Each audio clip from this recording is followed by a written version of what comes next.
The letter arrived in a faded yellow envelope, smelling of damp earth and old incense. It said my grandfather had passed away in his remote village of San Isidro. I hadn't seen him in 20 years. My father always warned me never to visit that house. He called it the throat of the shadows. But as a struggling student, the promise of a large estate was too tempting to ignore.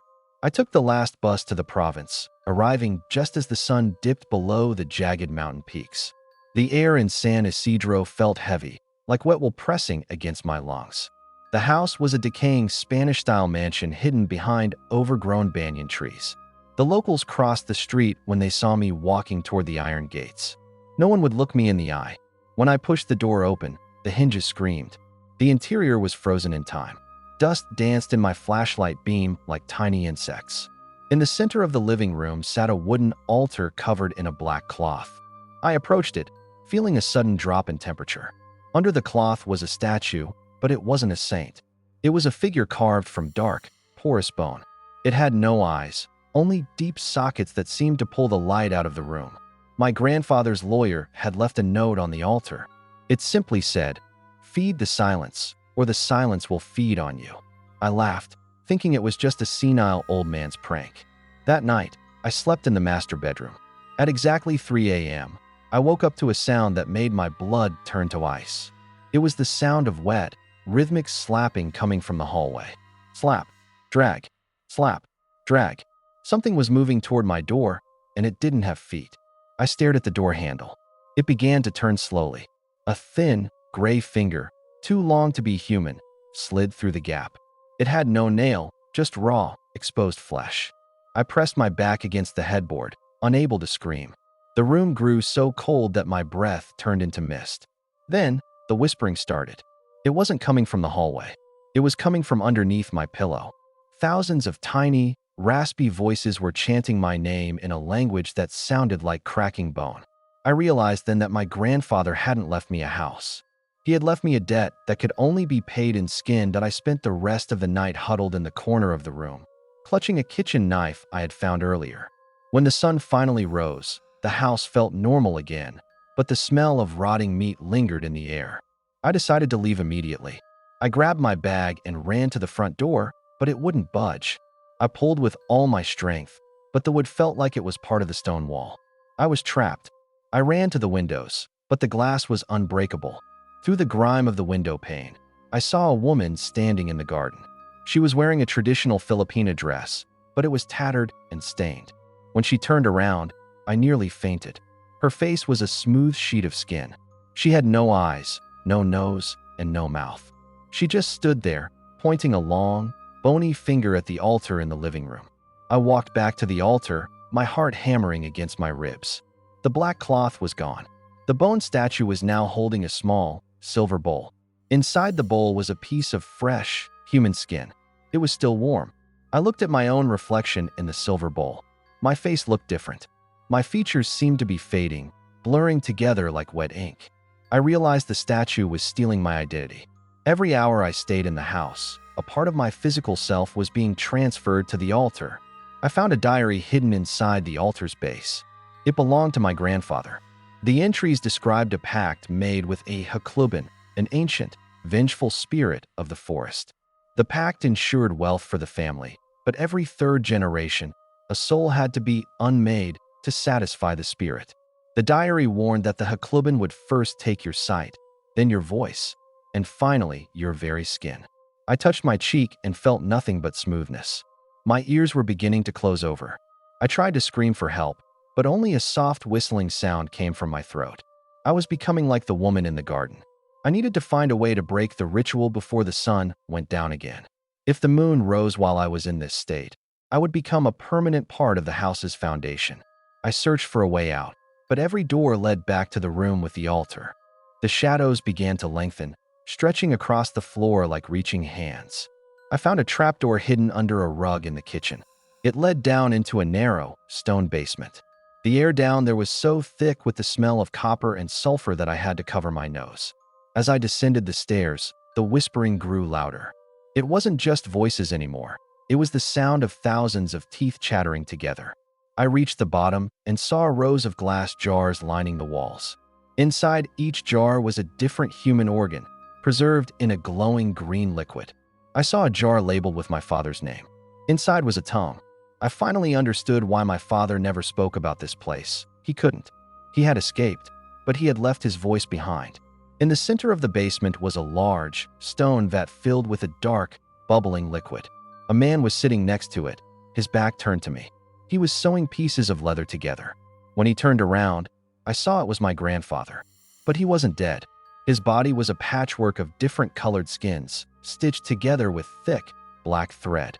"You came home, Ikra," he whispered, his voice sounding like dry leaves. He didn't have a lower jaw. He used his fingers to move his lips as he spoke. He explained that to stay alive, he had to harvest new cloth from his own bloodline. He picked up a long, curved needle. He told me that my skin was perfect, young, soft, and full of life. He began to stand up, his limbs cracking and popping with every movement. He was nearly 7 feet tall, his body elongated and distorted by years of dark magic. I backed away, but the stairs had disappeared. The basement was a continuous loop. No matter which way I ran, I ended up back in front of the stone vat and my grandfather. He moved with terrifying speed, his stitched hands reaching for my face. I threw a jar of liquid at him, and where it hit his skin, the flesh began to melt and hiss. He howled in pain, a sound that wasn't human. It was the scream of the Haklubin dwelling inside him. I saw a small window near the ceiling, barely wide enough for a person. I started to climb. I squeezed through the narrow window, the rough stone scraping against my arms. I tumbled out into the tall grass of the backyard. The moon was a blood-red sliver in the sky. I thought I was free, but the garden was moving. The trees were bending their branches toward me, their leaves sounding like sharpening knives. I ran toward the gate, but the ground became soft, like quicksand. I looked down and saw hundreds of pale hands reaching up from the dirt, grabbing my ankles. If you are enjoying this terrifying story, make sure to subscribe to the channel and hit the notification bell for more horror. The hands were cold and felt like wet paper. They were trying to pull me down into the earth. "The ancestors want to meet you," a voice hissed from the shadows. It was the woman in the tattered dress again. She was hovering inches above the ground, her eyeless face turned toward the moon. She began to sing a mournful, high-pitched melody. As she sang, the ground began to crack open. I saw the bodies of dozens of people buried standing up, their faces replaced by the same smooth skin I had seen before. I fought against the hands, kicking and screaming. I managed to pull one leg free, but the skin on my ankle stayed behind in the grip of a skeletal hand. I didn't feel pain, only an intense, numbing cold. I realized that my body was no longer entirely mine. I was being absorbed by the land of San Isidro. I looked back at the house, and the mansion was glowing with a sickly violet light. The bone statue from the altar was now standing on the roof, growing larger and larger until it blocked out the stars. The statue opened its mouth, and a torrent of black liquid poured out, flooding the garden. Anything the liquid touched dissolved instantly. I scrambled up an old stone well, the only high ground I could find. From there, I could see the entire village. Every house in San Isidro was dark. There were no lights, no cars, no signs of life. The entire village was a graveyard, and I was the only thing left that was still warm. My grandfather appeared at the edge of the liquid, his patchwork face twisting into a grin. "The moon is high," he said. "The harvest begins." I sat on top of the stone well, watching the black liquid swallow the garden. My grandfather stood at the edge of the flood, his stitched skin glowing under the red moon. He began to climb toward me, his fingers digging into the stone like claws. I looked down into the well, hoping to find a way to hide. The bottom was not filled with water. It was filled with hair, miles and miles of long, black hair coiled like snakes at the bottom. The hair began to rise, reaching for my hands. I had two choices: stay and be skinned by my grandfather, or jump into the nest of hair. I took a deep breath and jumped. The hair was soft but cold. It wrapped around my body, pulling me deeper into the darkness. It didn't hurt, but I could feel it sliding into my ears and mouth. It was trying to drown me in the memories of the women who had died in this house before me. I saw flashes of their lives, their weddings, their children, and finally, the moment the Haklubin took their faces. I realized the hair was a map. It showed me a secret tunnel that led from the well back to the village church.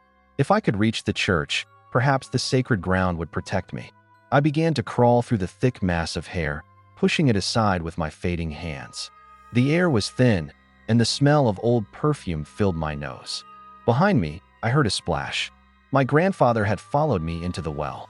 He was swimming through the hair with ease, his needle glinting in the dark. "You cannot run from your blood, Ikra," he screamed. His voice was no longer human.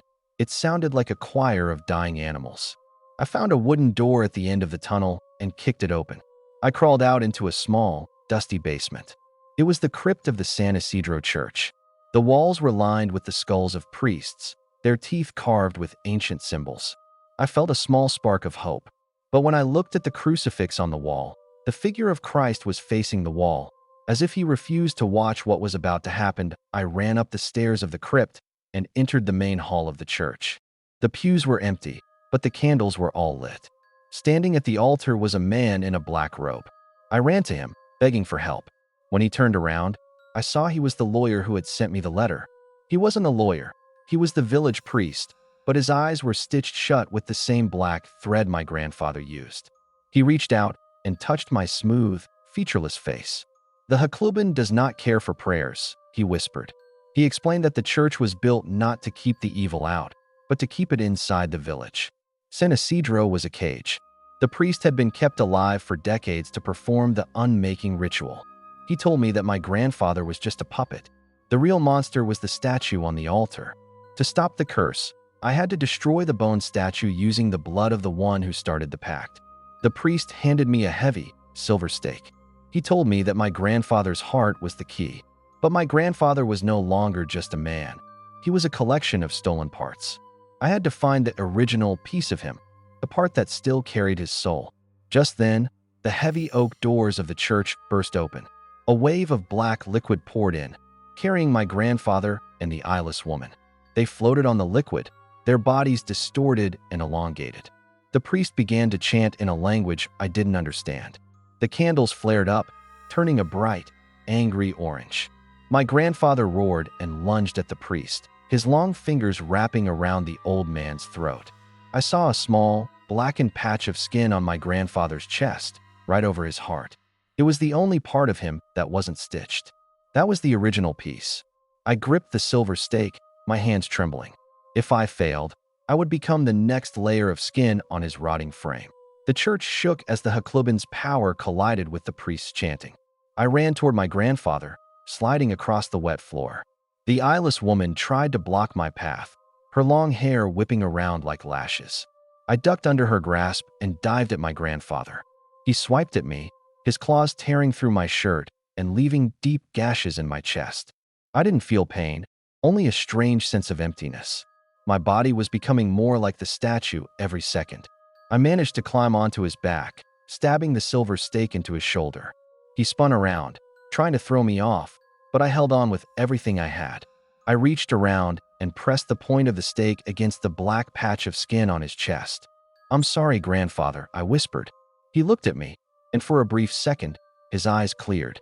I saw the man he used to be, terrified and tired. "Do it," he croaked. "In the hunger." I drove the stake deep into his chest. Instead of blood, a thick, black smoke erupted from the wound. The smoke smelled like burning hair and ancient dust. My grandfather's body began to unravel. The stitches popped one by one, and the pieces of stolen skin fell to the floor like autumn leaves. The eyeless woman dissolved into a puddle of gray water. The black liquid that had flooded the church began to recede, flowing back toward the mansion like a dying tide. But the ritual wasn't over. The smoke from my grandfather's body didn't disappear. It began to swirl around the bone statue that had appeared in the center of the church. The statue began to grow flesh. It was using the smoke to build a new body. I watched in horror as the statue began to take my shape. It grew my long hair, my height, and my face. It even had the mole under its lip. The Haklubin was stealing my identity to walk the earth as a human. The entity stood before me, a perfect mirror of myself. It looked at its new hands and smiled. It was a beautiful, terrifying smile. The priest lay dead on the floor, his throat crushed. I was the only one left. I felt my own body becoming transparent. I was fading away, becoming a ghost in my own life. The new Ikra walked toward the church doors, her movements graceful and confident. She was going to leave San Isidro and live my life. She would go to my university, meet my friends, and eventually return to the brothers she had never met. I tried to grab her, but my hands passed right through her shoulder. I tried to scream, but no sound came out. I was a shadow, a whisper in the wind. The entity paused at the door and looked back at me. "Thank you for the skin," she said in my own voice. She walked out into the night, the red moon turning white as she left the village. The curse of San Isidro was satisfied for another 3 generations. The mansion collapsed into a pile of rot and splinters, burying the secrets of my family forever. I am now the guardian of the altar. I sit in the ruins of the house, surrounded by the whispering hair and the eyeless spirits of the past. I watch the road, waiting for the next relative to receive a faded yellow envelope. Sometimes, I see travelers passing by on the bus. I try to wave, to warn them, but they only see a flicker of shadow in the trees. They think it's just the wind. They don't know that the silence is hungry. I have learned to sew. I spend my days stitching together the memories of the people who were lost here. It is a lonely life, but the Haklubin is a patient master. One day, another girl with a long, oval face will walk through those iron gates. And when she does, I will be ready to take back what was stolen from me. Until then, I wait in the dark, listening to the rhythmic slapping of feet that do not exist. Slap, drag, slap, drag. The story of San Isidro never truly ends. It only waits for new ink. If you're enjoying this nightmare, don't forget to like, comment, and subscribe for more horror.